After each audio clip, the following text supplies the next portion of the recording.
contemplating.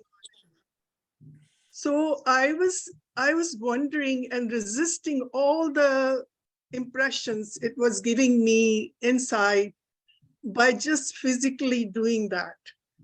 And then I got into more knowledge of this. So I thought I should get to know more about this. And it's our good luck today. We have the only teacher of this science, which is who is Dr. Prabhakar Rao. And he has done his PhD in plants breeding and genetics. He is under the guidance of Gurudev. He travels all over the India training farmers. He is a seed keeper. He is a chairman of Sri Sri Institute of Agriculture's Science and Technology Trust. He is TEDx speaker. He's renowned landscape architect and famously done the Central Vista in Delhi and Kashi Vishwanath Temple corridor. And also he has designed our Bangalore ashrams, Radha Kunj, Guru Padukas, Vanam, and magnificent amphitheater, which we see Gurudev gives always talk.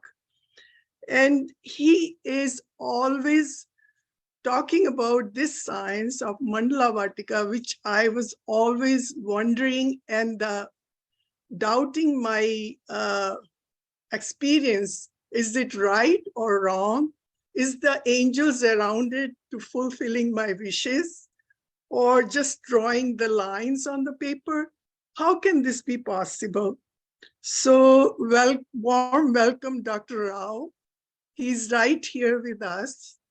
And he will ask few questions. We will have a panel discussion. You can ask also as per our knowledge sheet today. So my first question, you can see my throat is so full with all this experience of Mandala Vatika. I cannot even express so much. What is Mandala Vatika and how it can benefit and how it is connected to the modern science, the feelings, the experience we are having just drawing this Mandala Vatika. All to you, Dr. Prabhakar Rao. Thank you so much, Chander. It's always a pleasure to meet with you, a person who has had first-hand experience of the magic of Mandala Vatika. You've shared so many of your experiences with me, and we all know that it is the grace of the master who, can make such wonderful experiences happen in our lives. And thank you to your team in the UK for putting this little panel discussion. And I'm privileged to be a part of it. So I welcome all our guests who are here. And I hope this session will give you some insight to what Mandala Vatika is all about. You've given me a loaded question to start with, because that takes about 8 hours of, talk to get to one Mandala Vatika, and we've got many more than one. So let me try and, give you this sort of, elevator pitch on Mandala Vatika, so to speak.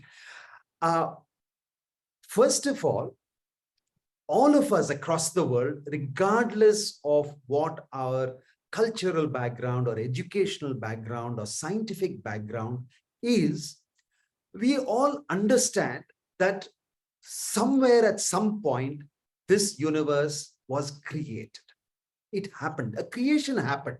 Now, whether there are, religious connotations for that, I am not even interested. At this moment, I'm not even interested. We know science clearly tells us, whether you call it the Big Bang or multiple Big Bangs, or you call it the M-brain structures which collided to create the universe, whatever may be your understanding, string theory or particle physics or astrophysics or whatever, we all understand that at some point, from what scientists believe is singularity, which means from nothing, from literally nothing, there was a massive expansion and this universe happened. So this much, I think, regardless of which background you come from, you can come to terms with this, that at some point creation happened, and apparently it started from what scientists call singularity, what in our Vedas we call shunya, which means it is that the unmanifested potential. The shunya doesn't mean that it is nothing. It is just saying that it is unmanifest. Okay, so that's the Vedic understanding of it, the spiritual understanding of it. But scientifically also, I think we are all very clear that creation happened. Creation is also being sustained. Whatever forces that helped creation, they are also helping the creation to be sustained. That galaxies might collide and dinosaurs may go into extinction is not the point here, but the point is this creation with its evolutionary process is being sustained by some forces. All the forces we may not understand. Even physics is trying to figure it out. Even CERN in Switzerland is still trying to get a glimpse. This year's Nobel Prize was given to a person who literally said that the universe doesn't exist. What he meant was that whatever we are seeing here, they are superimpositions. They are certain perturbations in fields, in fields which are fields of wave functions. There are certain perturbations which give the illusion of a physical universe. This is what his entire research was. For 35 years, he has worked on this.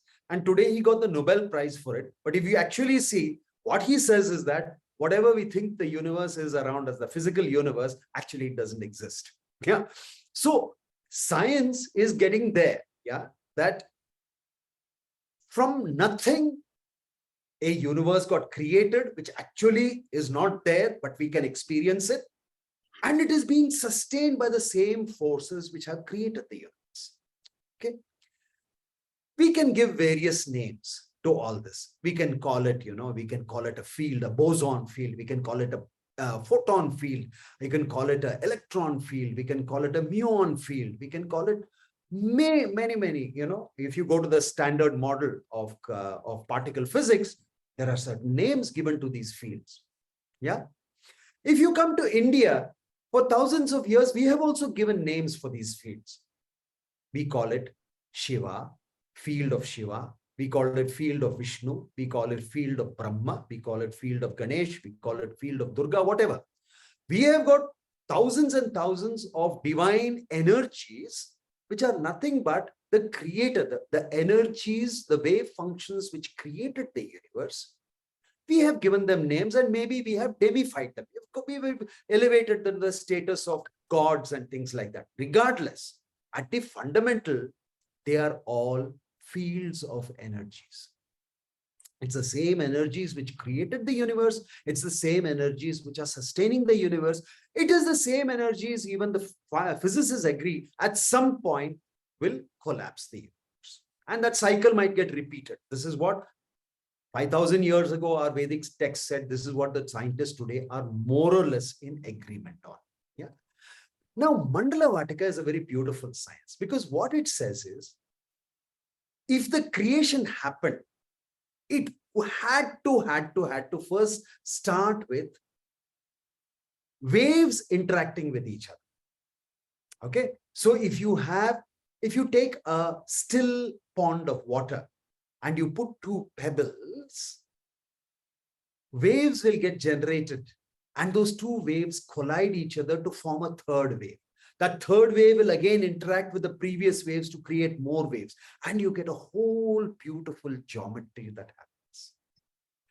Geometry is the first expression of creation. It is the wave functions interacting with each other to create complex waves. The outcome of the geometry is mathematics. all geometry can be defined as mathematical equations, mathematical functions. Yeah. So we have wave functions, which is mathematics. Mathematics expresses itself as physics, because when these waves start to generate particles, the particles interact with each other through physics, laws of physics, whether it's gravity, whether it's electricity, magnetism, whatever, the laws of physics. So geometry, mathematics, physics. Once you have physics, then as the particles start to coalesce into atoms, then we have chemistry. Then you have the various elements of your periodic table, and the elements start to interact with each other, giving chemistry. If we take that a step further, we get into organic chemistry, where the carbon atom seems to be a fundamental player, and you get very complex molecules, which are organic chemistry. So you get geometry, mathematics, physics, chemistry, organic chemistry, and then the organic molecules start to interact with each other to give biochemistry. So biology starts to appear. So from biochemistry, we get biology. It's not that there is any separation between these. Yeah, it's a very, very seamless transition. Then you get biology. With biology, you get the evolution. Then you get the particulate matter giving the universe. You get biology expressing itself as life. The inanimate and the animate interact with each other, giving the beautiful creation. Now, in school or in college, or even in our understanding of life, we talk about these as separate subjects. But in nature, it's just one. Now, what Mandala Vatika says is, if you can go back to the geometry and recreate these wave functions as geometry, bring in the sound frequencies that create this geometry, which is, like chants, which can then interact to create, the science is called cymatics. And if you add to this plant frequencies, which are carrier waves, we can invite the wave functions involved with the creation of the universe. You can invite those wave functions into your manifest world. Once they are in your manifest world, they will do what they are programmed. What are these energies programmed to do? To give you bliss, happiness, satisfaction, wealth, enjoyment, lovely relationships, all the good things in life, all the goodies, they are programmed. The moment you invite these tattvas into your life, you've got it all. So in short, Mandala Vatika is how you use the sound, the geometry, and the way plant frequencies as carriers to invite these beautiful energies into your life. Call them by whatever name you want. You can go the physics way and call them the musons and the protons and electrons and photons and whatever, bosons and whatever, or you can call them whatever else you want, doesn't matter. End of the day, we can go back, trace the evolution, invite them into our lives to do the good work for us, and then we can navigate this world with some of these friends in our life. In short, I would say that is what you could read Mandala Vatika as, if that answers your question, Chander. Yes, definitely. I have on my panel Vishnu, Kaushik ji, Arun ji, Manu, Carmen, Veena. They all ready to ask you question at their own level. Please bear with it. This is my team of Sanyam Sadhana from last 2 years doing sadhana with me. Go ahead, everyone, one by one. Next is Vishnu. Okay. Thank you, Prabhakar ji, for joining us. I had a question like, why is it important to know about Mandala Vatika, and why at this point of time is it useful to us? See, the world today is a very complex world, in every aspect. You can take COVID that happens, or you can take Ukraine that's happening, and climate change and whatever that we are faced with. These are very, very tumultuous times in us, on our planet. Yeah, we are all going through a lot of uncertainties. Yeah, a lot of uncertainties, which stresses a lot of us because we don't know exactly how to navigate a landscape which is so fast changing. The level of predictability. Like I am a farmer, and today I can't predict rain. It is raining when it shouldn't be raining. It is not raining when it should be raining. And I don't know. As a farmer, it stresses me out to experience that, right? So it is like we are in this sea of samsara. See, samsara is the sea of, our existence. And huge waves are, sort of smashing all over us. And we are trying to struggle with these waves. We are trying to fight these waves. It's a losing battle. Yeah. Even if we have small victories, there are bigger waves that are around the corner. So how do people look at waves? Okay. So you can find people in the sea, caught in huge swales who are getting battered by it. And then you will find this surfer on a surfboard skimming through those huge swales as if it's the most beautiful thing on this planet. Yeah. Same reality, same waves. Some are getting battered, and some are just using this to just have a ball with life. Mandala Vatika is a technology which offers you the latter. This is not a technology for enlightenment or samadhi. It's not the one where you become a witness, you become detached with reality. This is for somebody who wants to completely get involved in this reality, in this real world. You can call it an illusion in physics. You can call it Maya in Sanskrit. Mean the same thing. You can say it doesn't exist, but every day I have to negotiate. I have to negotiate food for my stomach. I have to negotiate clothes for my children. I have to negotiate the world. This technology is for people who want to negotiate this world just the way a surfer negotiates the swales. Yeah, the huge swells that are there in the ocean, those swells, how a surfer negotiates. If you want to negotiate life like that, instead of getting battered by the waves, this is a beautiful technology. And I think it's very relevant today because we are getting hit left, right, center. I have a question. Is this given in any Vedas? So many things are mentioned. So does it belong? Is it this knowledge already there, or where did you get it from? Yeah, that's a nice question. This knowledge of sacred geometry has existed probably in every culture. Every culture has got sacred geometry embedded in it.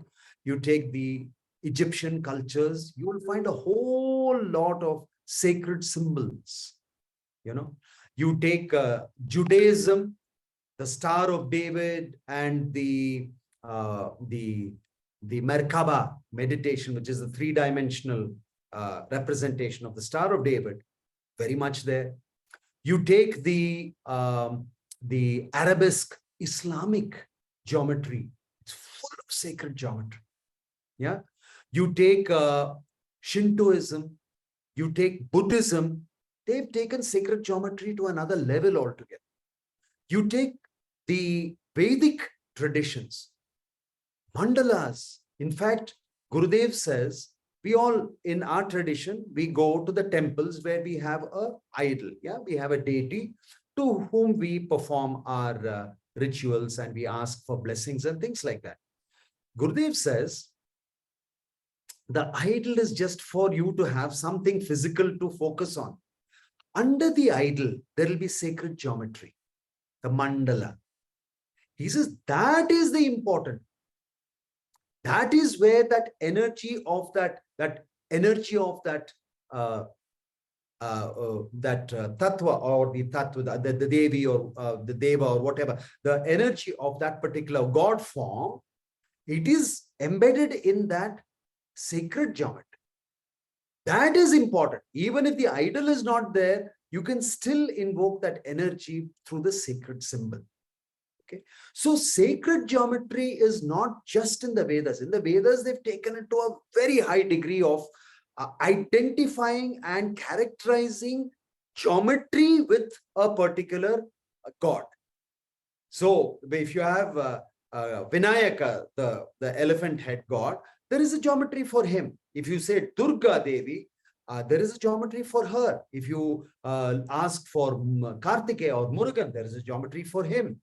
If you ask for the goddess of wealth, there is a geometry for her. So they have taken it to another level where they have characterized the geometry and they have given it the link to that particular deity whom we sort of venerate. But in every culture, ultimately, even if you go to the shamanic cultures, shamanic cultures in South America, regardless of, even if you do ayahuasca, it is that stick that he takes and on the ground he draws that geometry. That is where the plant brings in your experience of the divine or whatever, that wave function which created this universe. So sacred geometry is universe. It is just that in the Vedic tradition, they took it to a very, very sophisticated science, and it was lost for nearly 2000 years. Only last year, Gurudev actually brought this back. The first ever Mandala Vatika in physical form was constructed in the International Center of Art of Living in Bangalore in India. Just only last October, it was inaugurated by him. And it was the first one after 2000 years. So this is a revival of a lost science, but it's very, very embedded, not only in our Vedas, it's embedded in every culture that has existed on this planet. So my another question, is it being offered like you are offering us? I mean, we are blessed to have you here, and we will be getting. Actually, Veena ji, we have other people who want to ask question. Please ask only one question. We have short time with Prabhakar ji, and rest we will answer. You can ask me and I will get all the information, whatever is needed. So next is Kaushik ji. Go ahead. Thank you, Prabhakar ji, for explaining it so beautifully. Really, it's a privilege to hear. So this science, can it be applied to only personal life, or like say today, like many of our actually dealing with our kids and we are upbringing them, we want to make them a better child, and few addictions like, video addiction and things like that. How can it be applied? And my second question, like, a similar thing is, there are so many people actually so many into politics and try to harm others. Can this science also will allow me to help, like who might get impacted, like, in future and things like that? Okay, Kaushik, let me see how I can answer this. Mandala Vatika is a very innocent science. One of the hallmarks of Mandala Vatika is innocence. And Gurudev says it is as simple as a child innocently inviting a friend. It's like on Facebook, you send a friend request. It's like that. It is as simple as that. He's made it as simple as that. He says just with innocence, when you invite a friend, you don't think too hard about it. A friend comes, you have a chill time, and that's it. That's all that there is to it. So Mandala Vatika differs from many other techniques we have because this is done purely for self. In the sense, I could go to a temple and I could dedicate a puja in your name. This we do. I could go to the church and light a candle for somebody else. The traditions allow that. Mandala Vatika is only for yourself. It is not something that I can do for others, because it is like I am inviting a friend into my home. I can't invite a friend into my home for you. Friend comes to my home, it is for my chill time, right? So this technology is something like that. Now, because your friend has come and here you guys have had a chill time, and when your family comes home and you're in such a great mood, they will get the benefit of it. There is no doubt about that. Yeah. But you don't call your friend because you want to give your family a good time. You call your friend because you want to have a good time, right? So Mandala Vatika is typically like that. Having said that, because these energies enter your life, manifest life, and they bring you all the good things like happiness, joy, wealth, and satisfaction, and whatever else you want, that will definitely have a domino effect on others around. But I can't do this for somebody else. I can't do Mandala Vatika for somebody else. The other person will have to learn Mandala Vatika and do it for themselves. This is the subtle difference. I hope I have answered that. Yeah, thank you. Yeah. I have a question. So you started by saying 2 pebbles in the water, and that causes the waves. So is it an analogy to 2 lines drawn on a piece of paper? Is that what is causing a wave? Or 2 lines? And what is the garden about it? So the Vatika means garden. I saw your YouTube video. So is this something that's done in a garden? I'm very new to this. I don't know. So do you have to have a garden to do this? Or can I do it in a room? And what are these lines? Are they causing waves? That's my question. Yeah. So thank you for that question, Kerman. Kerman? Yeah. Okay. Yes. So waves, when they interact with each other, they go through a process called wave interference. This is physics. Yeah. They go through interference, which creates patterns. Okay. Waves, when they collide, and we are not talking about just 2 waves. The pebble was just an analogy, but when creation happens, several wave functions collide, yeah, to make creation. Yeah. If you take the standard model, you can see or you take the string theory, you see how different wave functions come together to create a new particle or a new wave. Interaction of waves creates beautiful patterns. Those patterns give rise to what we call sacred geometry. So if you're seeing in the screen behind me, there is a Star of David. Yeah, in our culture, we call it the Shatakona. It is the Ganesha Mandala. It is the geometry associated. This is just a 2-dimensional representation. Actually, it is actually 2 tetrahedrons that have collided into each other. If you see it from the top, it looks like the 6-pointed star, but it's actually a 3-dimensional object. And in our tradition, they take it up to 8 dimensions. And in physics also today, they have got something called E8. They say that the entire creation, the fundamental pixel of creation is in E8. That's the 8th dimension. And from there, it has slowly crystallized to what we see in 3 dimensions today in our world. Yeah. So the lines which we are drawing are only a representation of something that happened at the time of creation, not necessarily in 2D. In the Mandala Vatika course, we take it to 3D, we model it, we actually make the models of how it would have happened and what exactly happened there, And so it is only, but what happens when you draw this in 2D is you do this in conjunction with 2 other elements. One is the chants. Now, the chants are very important because the chants are vibrations, right? And then the plants are extremely important. So plants are actually the carrier waves. Yeah. So if you, for example, have an FM station, you can switch on your radio and you hear the songs, right? Or whatever is coming on the FM.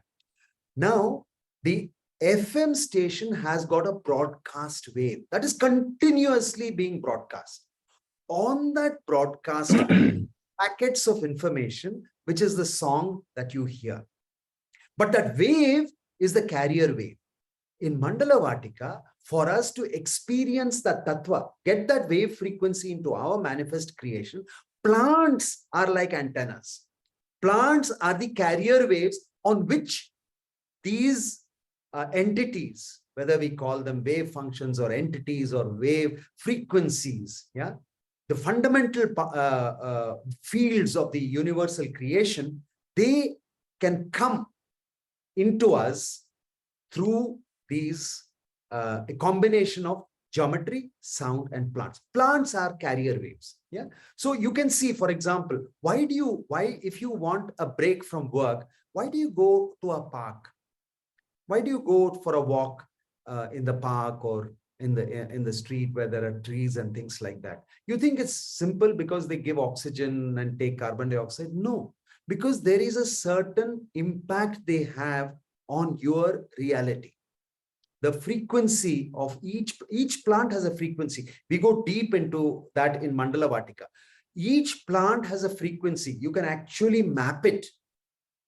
And why such plants are selected for each of the wave functions like Durga and Ganesh and all those things are explored in Mandala Vatika. Yeah. So plants are the carrier waves. So they are the waves on which the wave function can come and enter into your manifest reality and then do what it is programmed to. It is only programmed to do all the good things for you. Yeah. So plants are that. Plants are very, very important. Like, for example, when they have all these ritualistic homas in our tradition, we put a lot of plant parts, roots and flowers and fruits and grain. They are put into the sacred fire. It's not for any other reason because they are the carrier waves. So whichever energy we are invoking with all the chant and the geometry of that sacred altar, it is there in every tradition. The sacred altar has a a pure geometry. There's a certain ratio to which how this whole thing is done. But the plant parts have to be put in. Even in the Christian tradition, the bread that is given to you is that frequency through which you experience the consciousness of the divinity. There has to be a plant offering in any tradition, it will be there. Yeah. And in Mandala Vatika, it is a science that takes it to the very extreme. So that's how the plants come into this. Thank you. That explains the Vatika. I was like, why the Vatika? Thank you so much. Thank you. Thank you. Yeah. Arunji, you can go ahead. Okay. Yeah. Thank you, Prabhakarji. I really find it very fascinating. I just wanted to find out that does this have, how many times do you do this a day, over a week, or does it just gel with the sadhana that you perform on a regular days? In other words, it all becomes, otherwise every day you do sadhana and then you go to Vatika and then you say, I'm going to create this for myself for today. Or it is something that keeps building upon each other. Thank you. Arun, Gurudev has a beautiful answer to this. He asked the question to you, how often do you call your friend home? Mandala Vatika is a science which has no do's and don'ts. It's not at all ritualistic. It is not something that you have to do regularly, so many times a day or so many times a week or so many times a month. It is nothing like that. When you feel you need a friend who has a few, superpowers to sort of come into your life and help you navigate this illusion of creation, you call. That's all there is to it. This is not something which has that set discipline that is required. It is not something that you have to do every day. You actually do it with the innocence of calling a friend. Do you call a friend every day exactly at the same time and you have to do it after you have a bath, and then you have to do your thing, and then every day at this time, do you call your friend? No. You call your friend when you feel that, hey, listen, I mean, I think I need a break. I need somebody in my life to cheer me up. Not even cheer me up. I need just somebody to chill with, you know.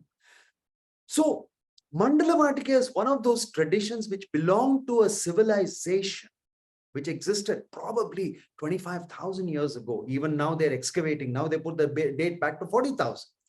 Now, this civilization was so evolved, and yet everyone lived with childlike innocence.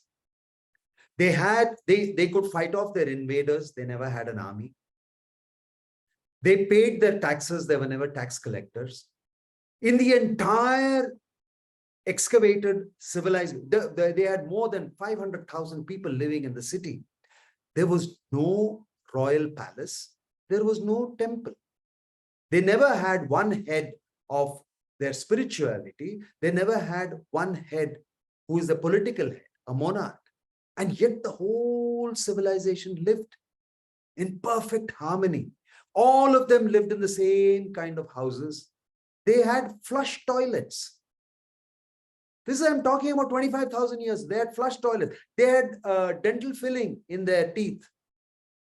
They could live so beautifully in communion with nature and the forces that created this universe and sustained this universe. They didn't need anything else. They did everything. Everybody knew their job. Everybody knew their responsibility, and they just went about their life. They never needed somebody to tell them, you need to do this, you need to do this. That is why in that tradition where Mandala Vatika was actually used by the community, there are no do's and don'ts. Even women having their menstrual cycle can sit and do the complete puja. They don't have any taboos, it is just one of those things. So this technology is unlike anything else we know. It is unlike anything we'll know, because it says just become a child, keep that innocence, and you can invite whichever deity you want, and they will come and do what they are programmed to do. So to answer your question, this does not in any way conflict with anything else that you're doing right now in your spiritual pursuit. Yeah, this is something, and it's like, I invite a friend once, I might probably invite him after some time when I start to feel his need again, right? I won't call him every day and say, come over, come over, come over, come over. It doesn't have a meaning, right? Mandala Vatika is exactly that. So Gurudev beautifully answers this saying, do you call your friend every day at a particular time? No. So same answer. Vijayji, go ahead. Ask your question. Yeah, just was wondering the how long would be the duration and the frequency of the course. I did look at the link, but it seems to be until February, but I wasn't too sure whether it's one time or it's like ongoing. Yeah. So the bundled four Mandala Vatika bundled course that's being offered by the Art of Living contains 36 hours of recordings. Yeah. So you watch it at your convenience. It's not something that's got a fixed time, although there is a live session with me once a month. It's usually on the last Sunday of every month, unless I have other commitments, and therefore it will be on the previous Sunday. But once a month, I have a live session with all the participants. Yeah. Other than that, it's entirely to your convenience. Now, usually we give plenty of time. Like this course, which starts on the 15th of November, is open till 15th of February. So you've got the whole of November, December, January, and February. You've got about 4 months to navigate this, this particular course. Yeah. So you have plenty of time to slowly, watch it at your convenience. Yeah. So once the course gets over on the 15th of February, only the class recordings, these 36 hours will get deleted. Otherwise, the rest of the portal has everything else you need to know about Mandala Vatika.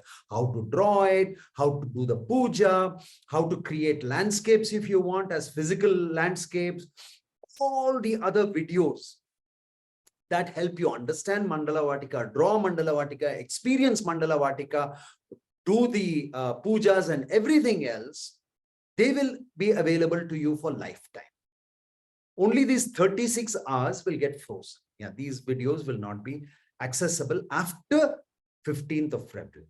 But all the way from 15th of November to February, they will be available to you in unlimited usage. So you can watch it again and again if you want. You can revisit it.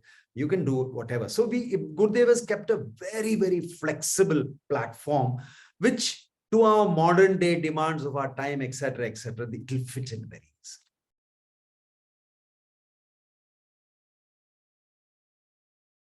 There's one question from the chat. Is there any age limit, like lower limit, or anyone above 9 or 8 can do that? Yeah. So usually we say that, 15 is a kind of age when you can really understand, little bit of math and little bit of, physics and, everything else. That understanding, usually we say that, but then we have precocious kids. I had a child who was just 12 years old, and trust me, he got it like that. I mean, he was all ready for Mandala Vatika knowledge, and he's such a star student. So we do make exceptions, but generally we say, 15 would be a decent cutoff for the lower limit. Upper limit, there is no limit at all. You can do this at any point in your life. Another question has been posted in chat, like, can we find the plants in North America easily? Yeah. So this course is so beautifully done by Gurudev, because although these Mandala Vatikas originally were physical gardens, at one point they were actually gardens in physical reality on the ground, where all these trees and all these plants were planted with the geometry, and you could go sit under that and meditate. In the 21st century packaging, what Gurudev has done is that he has taken this and he has created a tabletop version. Okay, so you can sit in the comfort of your home with an A3 size paper. You can do the mandala, you can do you can listen to the chants, you do the offerings of the plants, and then the Mandala Vatika Puja is over. Yeah. Now, in the Mandala Vatika Puja, there are many types of plants which you use as an offering. Yeah, you use as an offering. But Gurudev has also understood that all over the world, you will not get all these plants. Yeah, like in Europe or in Canada or in Australia, New Zealand, you get different plants, right? So what he has done is he has given a hack. He has given us a very unique plant that grows everywhere on this planet. And you can even order it on Amazon. And it doesn't matter whether if it's dry or fresh. Yeah.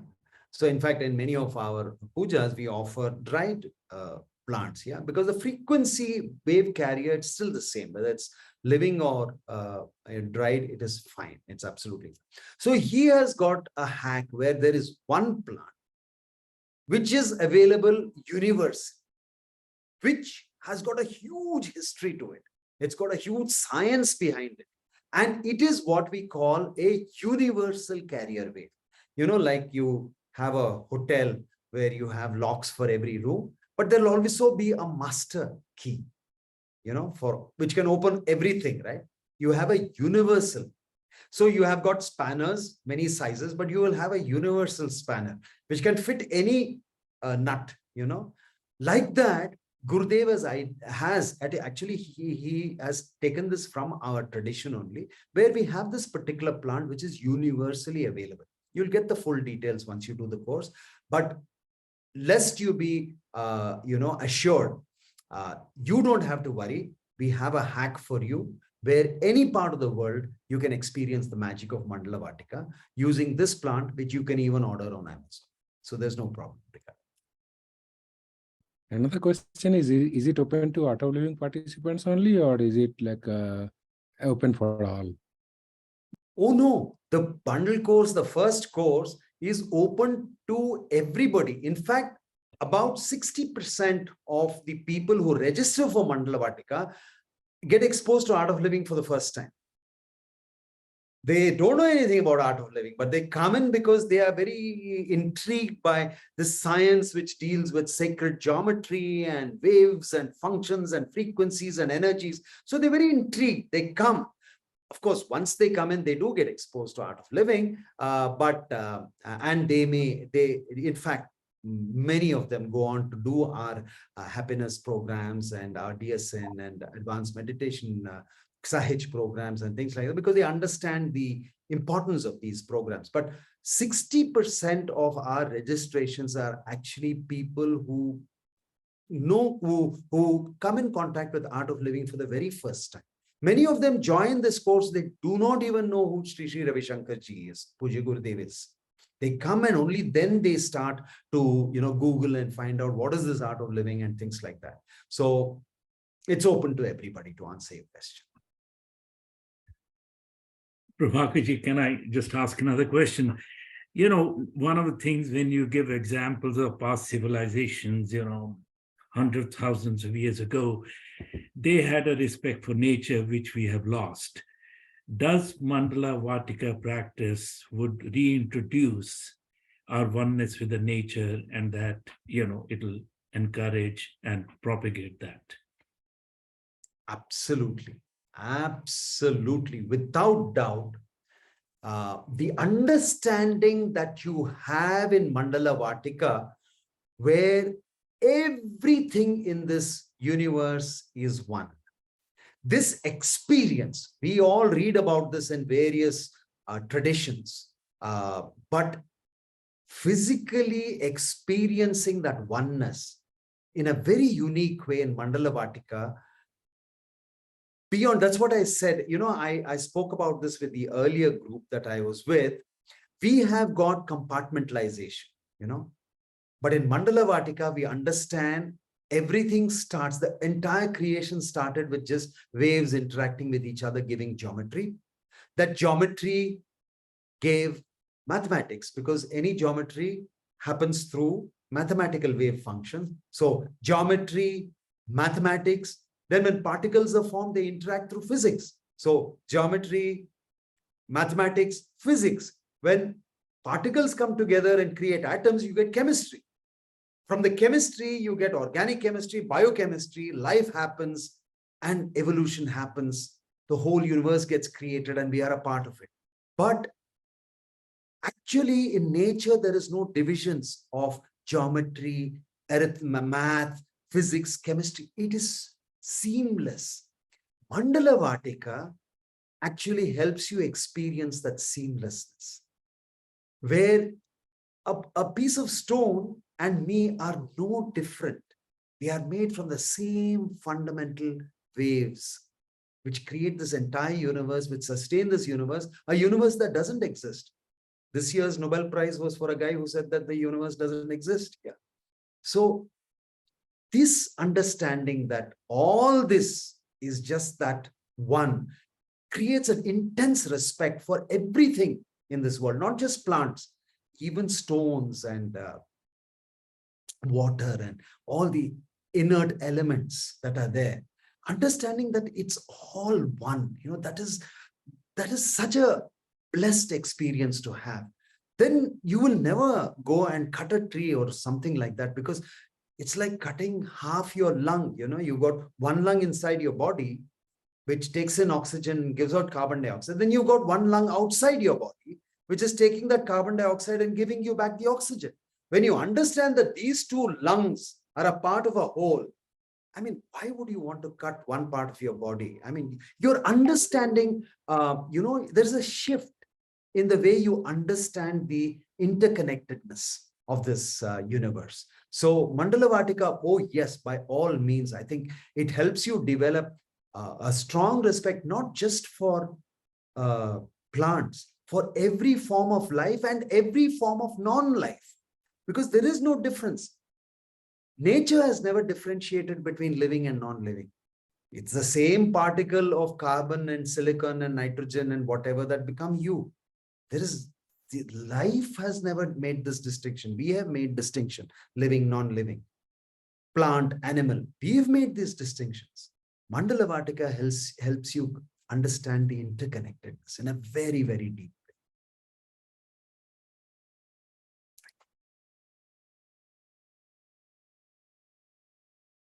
So can you please share a few of your examples where you could apply this technique and that actually helped you in personal level? I think there have been more than 5,000 or 6,000 people who have done Mandala Vatika. And the experiences that they have shared with us, they are overwhelming. Because when you deal with the fundamental energies that shape nature, that shape this entire creation, it is like going and getting into your computer at machine level, at the binary level, at the machine language level. It's like going and making changes. Yeah. The entire structure and understanding and the way you can impact everything around you is exponentially increased. Yeah. So while each of us uses higher languages like, let's say, MS Word or Excel or PowerPoint or something to, use the computer, communicate and create, if you went down a step, you would go down to the actual programming languages like Java and Python and all that. But if you went really deep into the fundamental level of binary, it would be a extraordinary way of, restructuring your entire OS system, your operating system, wouldn't it? Mandala Vatika allows you to do that. And the only reason why you can do this in Mandala Vatika is that you have the kavach or the shield or the protection of a living master. That's why for 2000 years, this science was sort of kept hidden as a very secret knowledge, esoteric knowledge. It was never given because unless you have the protection of an enlightened master who sort of signs a karmic guarantee, a karmic bank guarantee, saying, okay, let these kids fool around at the binary level, but I'll take care of it. Nothing will go wrong. Somebody is giving that kind of a guarantee for us to experience these fundamental frequencies. So when you're talking about how does it impact you, it just changes everything that you understand on how the universe operates and how easy it is to navigate life. Yeah. So it is really dealing with a different universe. Most of our spiritual techniques deal with a universe that gets constructed inside our head. There are two universes. There is the manifest physical universe, which is all around you, which is all the physics that has created the universe, which is the same for everybody on this planet. And then there is an inner universe, which is unique to every individual. No two individuals understand the external universe the same way because of our own filters and our own judgments and our own baggage or karma, whatever we carry. Each of us experiences the external universe differently, which is why we create another universe inside our head, which is called the internal universe. Most spiritual techniques help you how to deal with this internal universe, how to become aware of how your mind works, how is it connected to your breath, how do you remove filters of judgment of so many opinions and judgments and all these things that you have. This universe, how to navigate this universe, and therefore the samadhi or enlightenment would be how detached you can become, how you can become the observer, a witness. Most spiritual disciplines go this route. Mandala Vatika is another route altogether. It's got nothing to do with spiritual enlightenment. It is to do with the manifest physical world around you. It is how you can navigate this physical world using the same waves which created the physical world to work in your favor. This is a very different thing. This technology of Mandala Vatika is not for samadhi or enlightenment.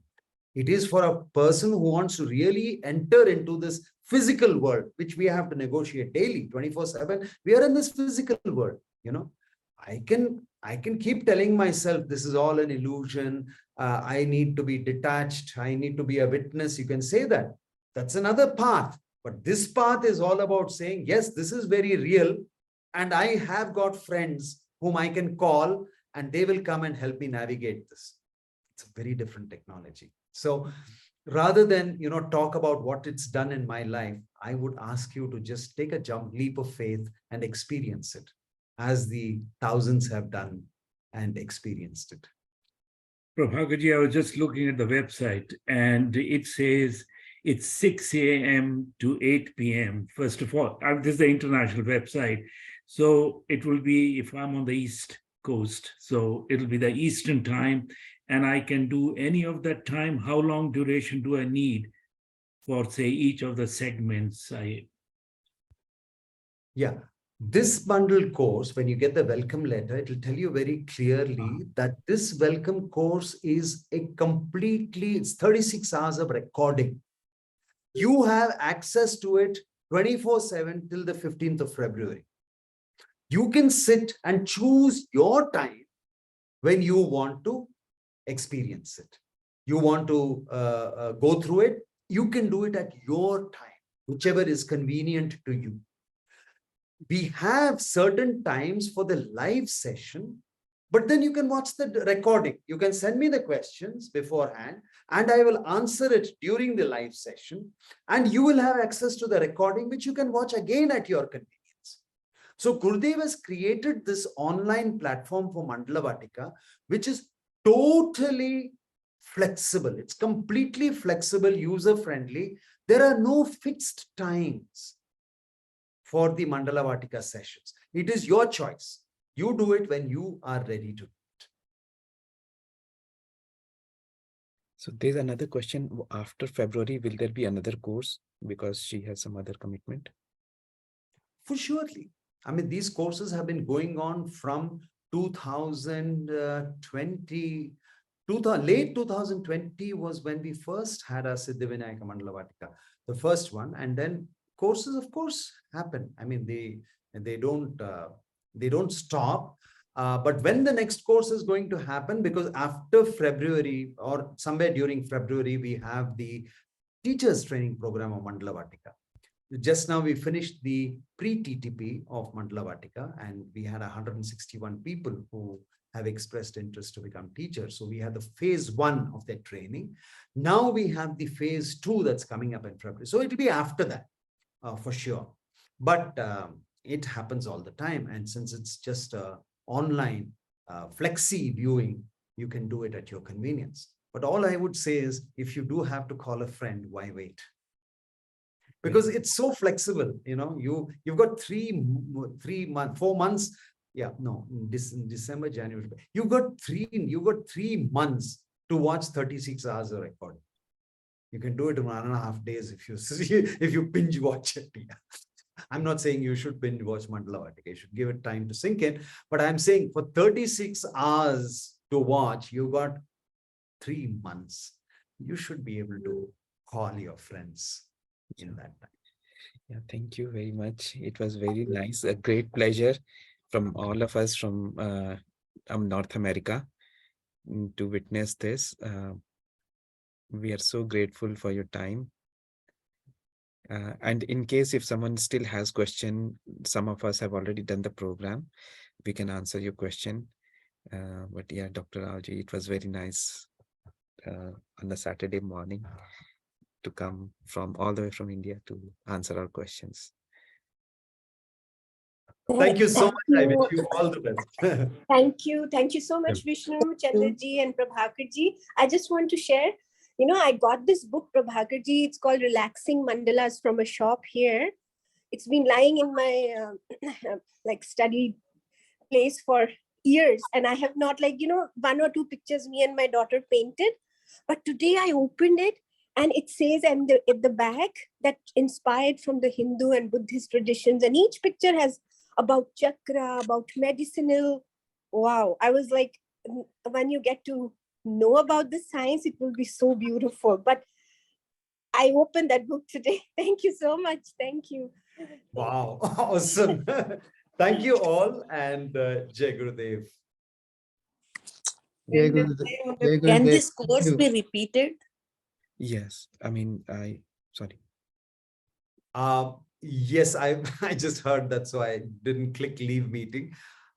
Many people have registered again because they just want to go back and revisit. Because what happens when you experientially start working with these energies, calling them, inviting them into your life, then sometimes you want to go back and revisit those lectures of mine to get some of the clues, on, how we navigate with them. So many people repeat the course, but I think it's so experiential the way Gurudev has done it, because once you do it, I think it stays very strongly. Yeah. But many people, to answer your question, many people do repeat the course, but it's at their own, it's their own call. Yeah.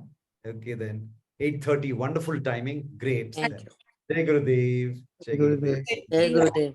Thank you. And all of the people that had questions, it made me understand, because all of a sudden I came up into the panel and they told me, open up your